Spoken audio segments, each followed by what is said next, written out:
Alors, je vais faire l'explication littérale du texte de Condorcet pour que vous puissiez ensuite travailler sur l'argumentation. On rappelle que l'argumentation vise à défendre une thèse ou critiquer une thèse, à faire passer un message, donner une vision ou critiquer une vision. Et vous devez, quand vous avez un texte argumentatif, dégager la thèse adverse, les arguments, les exemples, voir si on est dans le convaincre ou dans le persuader ou le délibérer, et puis voir donc si on est en argumentation directe, indirecte. Voilà, je vous redonnerai, je vous renverrai sur un cours que j'ai donné aux secondes qui fait le rappel de l'essentiel sur l'argumentation. Donc je lis le texte et je l'explique. Donc vous voyez que c'est un texte d'argumentation directe, une sorte d'essai. Le titre est 5 mémoires sur l'instruction publique. Mémoire, je rappelle que c'est masculin. Un mémoire, qui est un texte de réflexion ici, même si ça peut être aussi un texte autobiographique à valeur historique. Et l'instruction publique est le nom qu'on donnait, on va dire, à ce qu'on appellerait aujourd'hui l'éducation nationale. Sachant, vous voyez que le texte a été écrit en 1791, il fallait le voir, préciser qu'on était en plein dans la Révolution française, qui se passe après, qui vient à l'issue du mouvement des Lumières. Donc Condorcet est un philosophe des Lumières. Et il écrit pendant cette période révolutionnaire où un certain nombre de choses vont être essayées, puis abandonnées, vous le savez, puisque retour de l'Empire et de la royauté, avant d'être pris ensuite. Donc la Déclaration des droits de l'homme est le texte qu'on connaît le plus, mais ces mémoires sur l'instruction publique sont aussi un texte fondateur par rapport à l'école telle qu'on la conçoit aujourd'hui. L'inégalité d'instruction est une des principales sources de tyrannie. Donc vous voyez que vous avez une idée, une première thèse, une première idée qui est ici développée, vous l'avez dans le titre. Tout ce qui concerne les inégalités entre les personnes qui ne sont pas instruites, qui ne reçoivent pas l'éducation et l'instruction. L'instruction, c'est plutôt du côté des connaissances. Donc toutes les personnes qui ne reçoivent pas la même instruction, et il faut rappeler qu'on est en 1791, donc il n'y a pas d'école obligatoire, et évidemment l'instruction du peuple est quasiment nulle, et même dans la haute société, tout le monde ne reçoit pas une instruction. Pensez à Madame de Grancey dans le texte de Voltaire, elle ne reçoit une instruction que très tardive, auparavant ça n'était pas du tout le cas. Donc, ces différences d'instruction entre non seulement des personnes de classes différentes, mais aussi dans une même classe sociale, sont une source de tyrannie, donc de pouvoir abusif. Dans les siècles d'ignorance, à la tyrannie de la force se joignait celle des lumières faibles et incertaines, mais concentrées exclusivement dans quelques classes peu nombreuses. Les prêtres, les jurisconsultes, les hommes qui avaient le secret des opérations de commerce, les médecins même formés dans un petit nombre d'écoles, n'étaient pas moins les maîtres du monde que les guerriers armés de toutes pièces. Et le despotisme héréditaire de ces guerriers était lui-même fondé sur la supériorité que leur donnait, avant l'invention de la poudre, leur apprentissage exclusif dans l'art de manier les armes. Vous voyez qu'on est dans un texte argumentatif, oratoire, avec ce qu'on appelle une période, c'est-à-dire une très longue phrase, puisque le premier paragraphe est constitué d'une seule phrase, de deux phrases seulement. Donc la première phrase est assez courte, la deuxième est déjà beaucoup plus longue, on peut parler de période.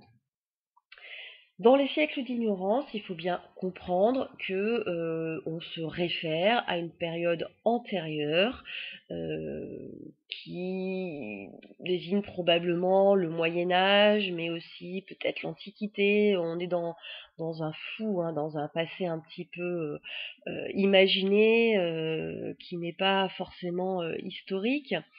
En tout cas, qui désigné de façon assez vague. À la tyrannie de la force se joignait celle, c'est-à-dire la tyrannie, des lumières faibles et incertaines, mais concentrées exclusivement dans quelques classes peu nombreuses.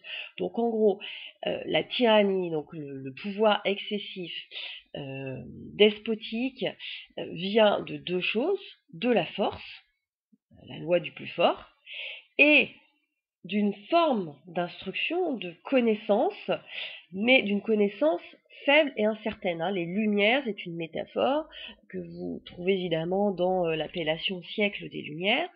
Donc les Lumières désignent la connaissance, mais des connaissances qui sont peu assurées, qui sont peu scientifiques, et en plus, qui sont concentrées exclusivement dans quelques classes peu nombreuses, c'est-à-dire que peu de personnes ont accès à ces connaissances.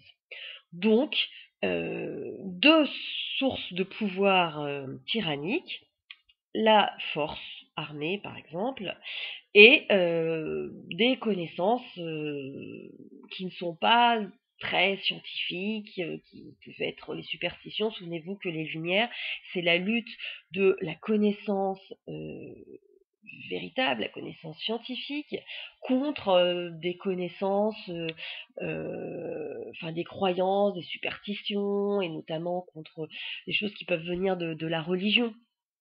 Donc voilà, on oppose deux formes de connaissances, une basée sur la raison et une autre sur la superstition. Donc ces classes peu nombreuses vont être ensuite énumérées: les prêtres, les jurisconsultes, les hommes qui avaient le secret des opérations de commerce, les médecins. Donc 4 classes. Donc vous voyez bien que la religion est classée dans une forme de pouvoir qui s'appuie sur des connaissances qui ne sont pas celles de la raison. Les jurisconsultes, donc des gens qui maîtrisent le droit. Des commerçants, parce qu'effectivement le commerce est une forme de pouvoir, pouvoir économique qu'il procure, et les médecins. Et souvenez-vous de la critique de la médecine dans Molière, où on voit bien que la médecine est très peu avancée et vraiment fondée sur des théories tout à fait fantaisistes. Pensez au discours de Diafoirus dans le Malade imaginaire. Tout cela montre bien justement à quoi renvoient ces lumières faibles. Et donc ces gens qui ont un peu de connaissances dans un domaine particulier ne sont pas moins maîtres du monde qu'eux, ça veut dire qu'ils possèdent autant de pouvoir qu'eux. Là, vous avez une litote, une formulation par la négative, qui possèdent autant de pouvoir que les guerriers, donc que la force. Finalement, ça reprend ce qui a été dit dans la première phrase. Et le despotisme héréditaire de ces guerriers était lui-même fondé sur la supériorité que leur donnait, avant l'invention de la poudre, leur apprentissage exclusif dans l'art de manier les armes. Donc, pour ce qui est des guerriers, c'est bien aussi finalement, leur pouvoir est bien aussi issu d'une forme de connaissance, et cette connaissance concerne la maîtrise des arts martiaux. Donc l'art de manier, je sais pas moi, l'épée par exemple, avant le fusil. L'invention de la poudre, c'est ça. C'est ainsi, donc vous voyez que vous avez un connecteur logique qui va introduire un exemple, qui vient illustrer la thèse. Un exemple historique: les Égyptiens, les Indiens. Chez les Égyptiens, chez les Indiens, des castes. Les castes, on rappelle, ce sont des classes sociales qui ne peuvent pas, qui sont très hermétiques l'une à l'autre. On ne peut pas passer d'une caste à l'autre. Des castes qui s'étaient réservé la connaissance des mystères de la religion et des secrets de la nature étaient parvenus à exercer sur ces malheureux peuples le despotisme le plus absolu dont l'imagination humaine puisse concevoir l'idée. Donc certains ont très bien vu l'hyperbole, le despotisme le plus absolu dont l'imagination humaine puisse concevoir l'idée, et que là on est vraiment dans une formulation hyperbolique pour désigner un pouvoir qui dépasse tout ce qu'on a pu connaître dans l'histoire de l'humanité. Et vous voyez ici que on a un exemple de ces lumières faibles et peu éclairées. Ce sont les mystères de la religion qui n'est pas une connaissance scientifique, rationnelle, et les secrets de la nature dont, si vous voulez, la connaissance de la nature est est basé sur des superstitions, sur voilà, des croyances. Pensez aux Romains et puis aux explications mythologiques de la foudre, par exemple, hein, qui serait l'arme de Zeus. Donc vous voyez que souvent d'ailleurs c'est lié, on attribue des pouvoirs aux dieux, pouvoir de maîtriser finalement la nature et d'envoyer éventuellement des calamités sur la race humaine. C'est ainsi qu'à Constantinople, donc empire romain, suite de l'empire romain d'Orient, même le despotisme militaire des sultans a été forcé de se plier devant le crédit des interprètes privilégiés des lois de l'Alcoran. Donc fin de l'empire romain d'Orient, je vous rappelle c'est la fin du Moyen Âge, 1492 si je ne me trompe plus. En tout cas, c'est la fin du Moyen Âge et à Constantinople, le pouvoir qui est un pouvoir militaire, donc basé sur la force, est remplacé par un pouvoir religieux, celui des religieux qui maîtrisent le Coran. Sans doute, on n'a point à craindre aujourd'hui les mêmes dangers dans le reste de l'Europe. Les Lumières ne peuvent y être concentrées ni dans une caste héréditaire, disons, ni dans une corporation exclusive.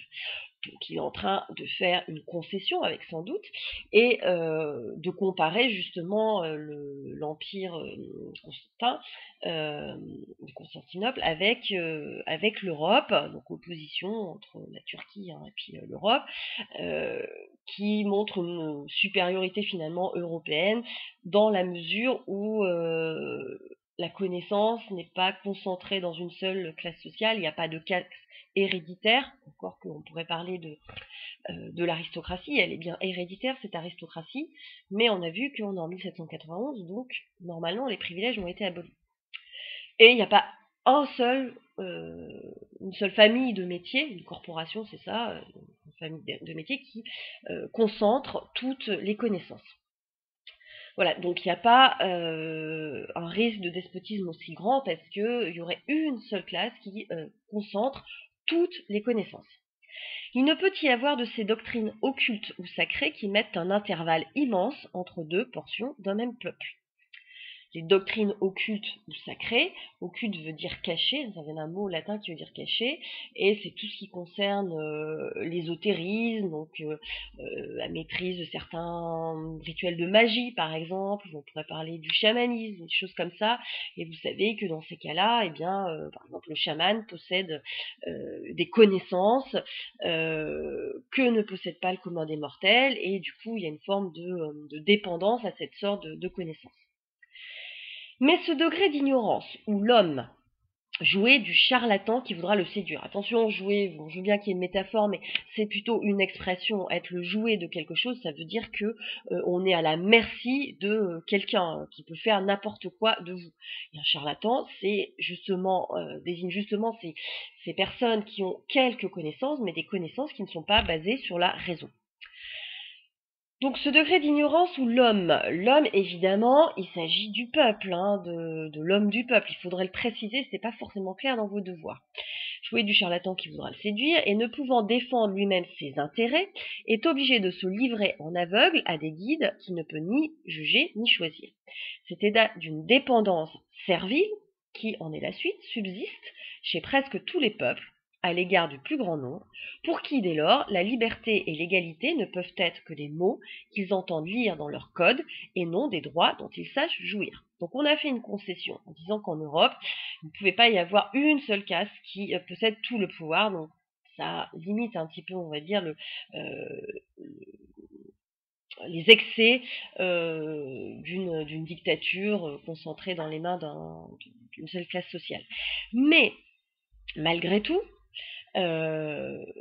Condorcet remarque qu'en Europe, et donc dans la France dans laquelle il écrit, la majorité du peuple est dans l'ignorance, et cette ignorance fait que il est soumis à des gens qui, soi-disant, savent plus que lui, mais ce ne sont pas des gens fiables, ce sont des charlatans, et il n'a pas de capacité pour choisir, parce que pour choisir, pour juger, pour exercer son libre arbitre, sa liberté, dont il est question après, il faut pouvoir avoir de la connaissance. Sans connaissance, pas de liberté, pas de libre arbitre. Donc vous voyez que là, vous auriez pu voir tout ce qui concerne le champ lexical de la dépendance, servile, se livrer en aveugle. Là, pour le coup, vous avez une image. Euh, la négation de la liberté et des droits dont ils ne peuvent pas jouir. Donc évidemment que cela fait référence à ce qui vient de se passer au niveau de la Révolution française. Il y a des droits qui ont été inscrits, il y a la Déclaration universelle des droits de l'homme, sauf que ce qu'est en train de dire Condorcet, c'est qu'un homme qui est ignorant ne peut pas jouir de ses droits de liberté et d'égalité parce que il est obligé de laisser d'autres personnes décider à sa place, d'autres personnes dont il pense qu'ils ont les connaissances pour le faire. Donc sans instruction, pas de liberté, pas d'égalité véritable. Et vous voyez que là, vous avez beaucoup de choses qui concernent les Lumières, hein, une philosophie des Lumières, c'est-à-dire avec des valeurs qui sont celles de la liberté et de l'égalité, qui sont celles de la connaissance et qui s'opposent à tout le champ lexical de l'obscurantisme, charlatan, se livrer en aveugle, ni juger ni choisir, état de dépendance, etc. Bien. Vous avez aussi occulte et sacré pour tout ce qui concerne l'obscurantisme. Donc vous voyez qu'on a déjà démontré ce qui était dit au départ. L'inégalité d'instruction est une des principales sources de tyrannie puisque les gens qui ont un peu de connaissances s'en servent pour dominer les autres, qui sont des ignorants. Deuxième partie, pour diminuer l'inégalité qui naît de la différence des sentiments moraux. Alors vous voyez que le titre là, il faudrait sous-entendre ce qu'il faut faire pour diminuer l'inégalité qui naît de la différence des sentiments moraux. On est donc dans les solutions proposées. Si vous vous souvenez du corpus, la question de corpus, il y avait la façon dont l'école peut remédier aux inégalités. Donc vous voyez bien que vous retrouviez dans ce texte les deux parties proposées dans le corpus, les inégalités, ici c'était les inégalités de savoir, de connaissance, et ensuite comment y remédier. Donc le texte est vraiment organisé pour que vous puissiez répondre au corpus. Il est encore une autre inégalité dont une instruction générale également répandue peut être le seul remède. Donc vous voyez que ce que défend Condorcet, c'est une instruction générale.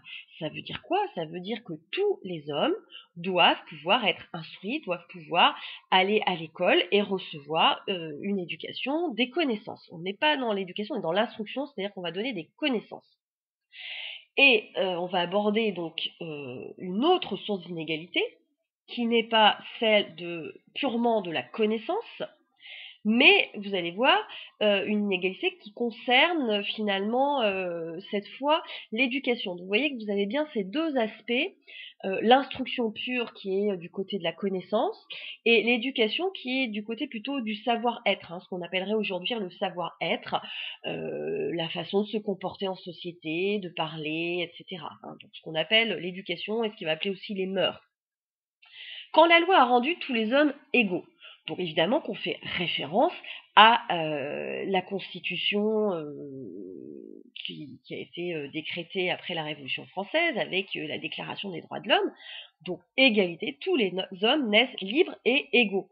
C'est ce qui a été dit, sauf que, comme on l'a dit dans la première partie, tout cela ce ne sont que des mots et il ne suffit pas d'une loi pour que ça s'applique dans la réalité.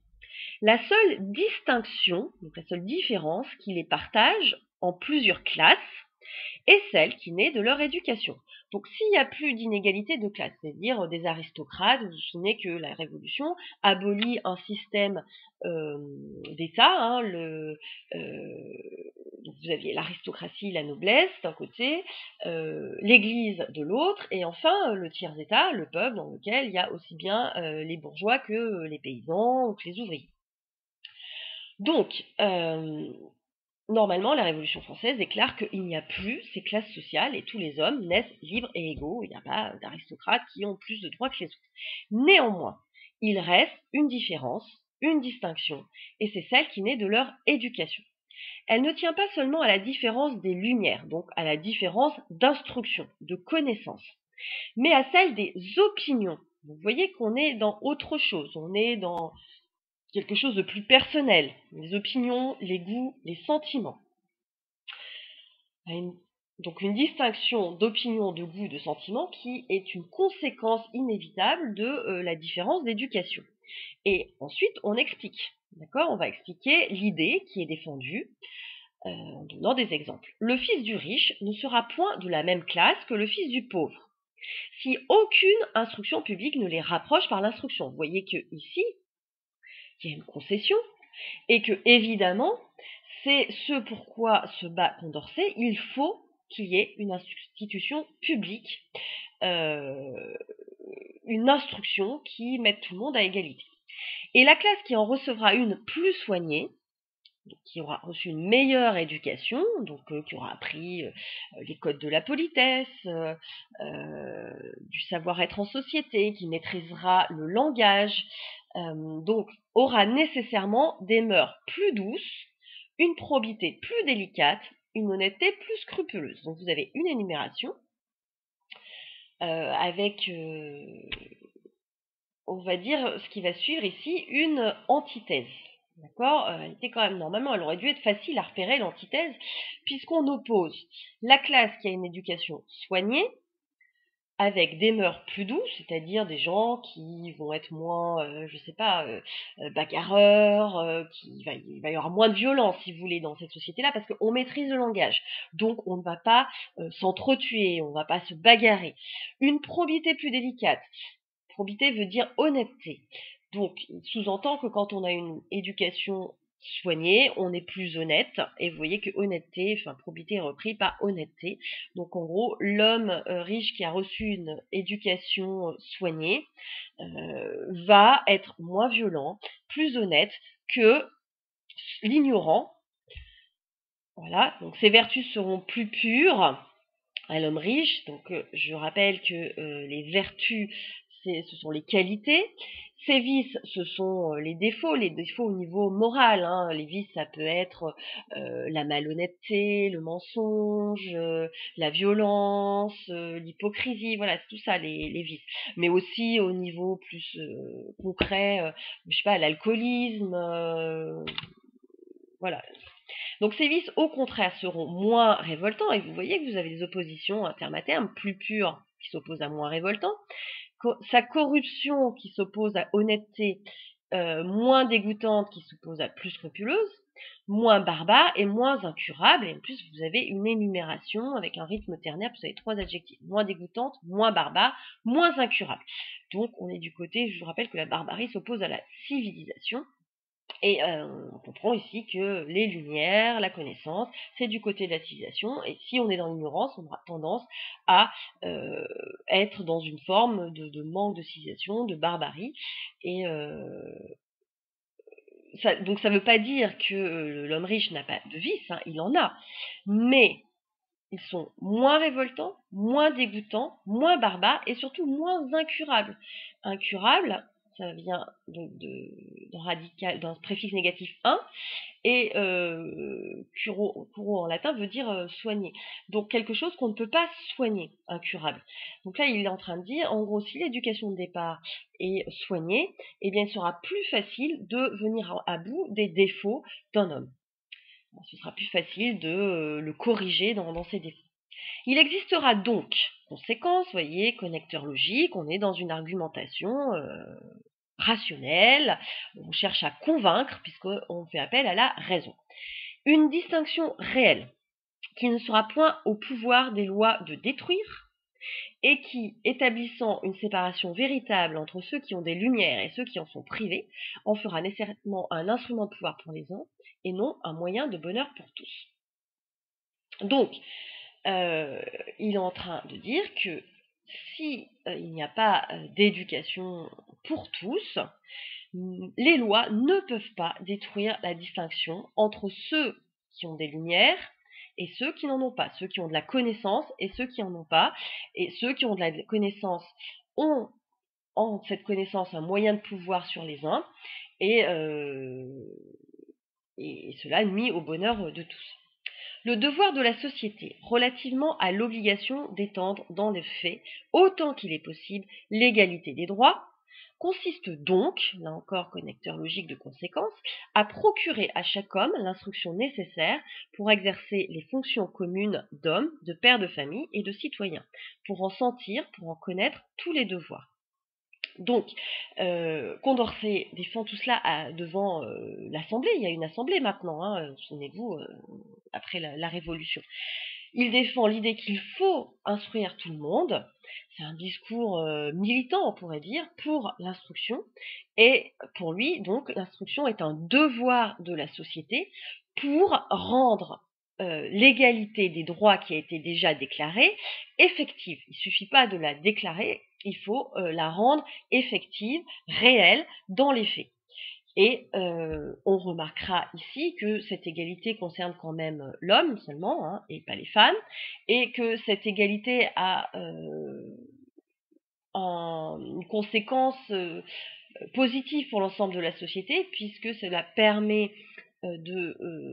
d'assurer un certain nombre de devoirs, celui de père de famille, donc dans la sphère privée, et de citoyen, puisque il y a une égalité, il y a un droit de vote, donc pour pouvoir exercer ce droit de vote, eh bien, il faut être instruit pour pouvoir choisir en connaissance de cause. Hein. Sinon, on est le jouet de ceux qui